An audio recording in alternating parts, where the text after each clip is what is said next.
గత 24 గంటల్లో ఏం జరిగిందో చూసేద్దాం.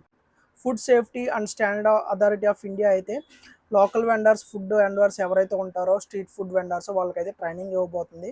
సో ఫుడ్ ఎలా సేఫ్టీగా డెలివరీ చేయాలి, ఎలాగా పాటించాలని చెప్పేసి సో ఇండియాలో ఉన్న ప్రతి ఒక్కరికి అయితే ట్రైనింగ్ అయితే త్వరలోనే ఇవ్వబోతుంది.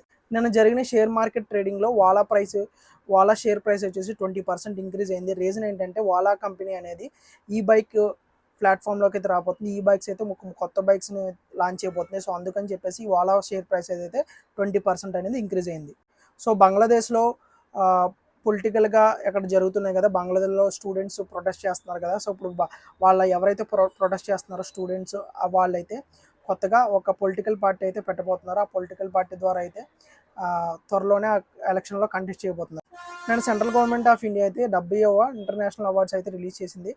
కాంతారి హీరో ఎవరైతే ఉన్నారో రిషబ్ శెట్టి అయితే బెస్ట్ యాక్టర్ అవార్డు తెలుసుకున్నారు. అలాగే నిత్య మీనన్ వచ్చేసి తమిళ మూవీకి బెస్ట్